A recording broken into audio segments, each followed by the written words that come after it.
اور عربی اتنی زبردست محفوظ ہے کہ جو الفاظ صحابہ تابعین اور عرب کے نبی سے 40 سال پہلے کی عربی میں جو الفاظ استعمال ہوتے تھے نا، وہی الفاظ آج عربی زبان میں، وہی اردو زبان میں، بہت سے ان میں سے فارسی زبان میں، بہت سے انگریزی میں استعمال ہو رہے ہیں. اب دنیا کی واحد زبان ہے جو دوسرے زبانوں سے الفاظ لینے کے بجائے اپنے الفاظ دوسری زبانوں کو ادھار دے رہی ہے. وہی الفاظ استعمال ہو رہے ہیں. 1400 سال پہلے، بلکہ اس سے بھی پہلے، عربی میں پانی کو ماء کہا جاتا تھا. آج بھی کیا کہا جاتا ہے؟ ماء. ڈاکٹر محمود غازی جو ہے نا، ایک بہت بڑے اسکالر گزرے ہیں، بڑے خاندانی اسکالر، اللہ ان کی قبر کو نور سے بھر دے. بڑا تحقیقی کام کیا انہوں نے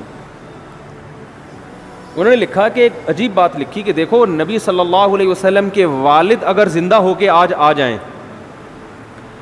1400 سال پرانا کوئی انسان اگر آج زندہ ہو کے آ جائے جو عربی کے علاوہ ہو، وہ ہم سے بات کرے کسی سے بھی، سمجھ میں آئے گا کیا کہہ رہا ہے؟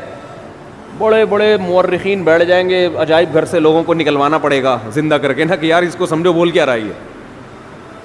لیکن انہوں نے کہا کہ رسول اللہ صلی اللہ علیہ وسلم کے والد اگر آج زندہ ہو کے آ جائیں، حضرت عبداللہ، اور آج وہ ہم سے ہم کلام ہو، کوئی بھی بات کریں، دنیا کے 20 ملک کے کروڑوں عوام اس کو سمجھے گی. ایک ملک نہیں، 20 کے قریب ملک ہیں جن کی زبان عربی ہے. وہ 20 ملک کے لوگ ان کی زبان سمجھیں گے، پورا ایک ایک لفظ سمجھیں گے یہ کیا کہہ رہے ہیں، ایک ایک لفظ سمجھیں گے. ایسا اللہ نے عربی زبان کو محفوظ کیا تاکہ یہ قرآن جب لوگوں کے سامنے پڑھا جائے تو لوگ یہ نہ سمجھیں یہ ہماری عقل میں نہیں آ رہا، ہم اس کو سیکھ ہی نہیں سکتے، ہم اس کو سمجھ ہی نہیں سکتے. اور دوسری بات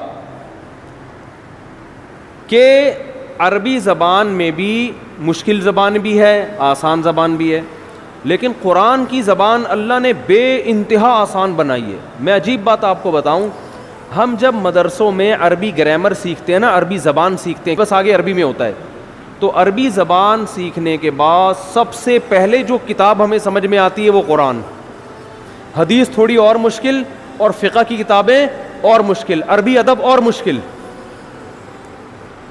یعنی آپ اگر کوئی زبان سیکھیں نا تو بہت آسان کتابیں آپ کی سمجھ میں سب سے پہلے آئیں گی نا.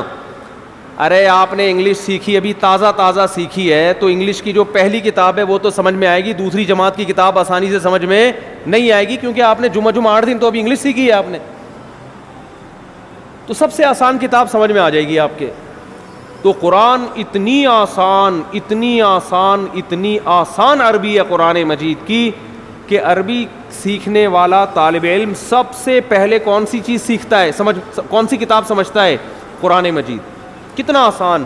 الحمدللہ رب العالمین، تمام تعریفیں اس اللہ کے لیے جو تمام جہانوں کا پالنے والا رب. یہ سارے الفاظ اردو میں یوز ہو رہے ہیں. حمد و ثنا ہے کہ نہیں ہے؟ للہ، اللہ کو بولتے ہیں. رب العالمین، رب عالمین کا معنی سارے جہاں. الرحمن، بڑا مہربان. الرحیم، بہت رحم کرنے والا. رحمان رحیم اردو میں استعمال ہو رہے کہ نہیں ہو رہے؟ بہت ساری زبانوں میں استعمال ہو رہے ہیں یہ. ارض کسے کہتے ہیں عربی میں؟ زمین کو. انگلش میں کسے کہتے ہیں؟ زمین کو کیا کہتے ہیں؟ ارتھ. یہ عربی سے آیا ہے انگلش میں. اور بہت سے الفاظ عربی سے انگلش میں گئے ہیں. ایسی زبان کہ وہ تو محفوظ ہے ہی، اس نے دوسری زبانوں پہ اپنا اثر ڈال دیا، دوسری زبانوں کا اثر قبول نہیں کیا اس. ورنہ زبان دوسری زبان کا اثر قبول کر کے تبدیل ہو جاتی ہے. ایسی خاندانی زبان اللہ نے بنایا عربی کو، قرآن کی وجہ سے محفوظ کیا.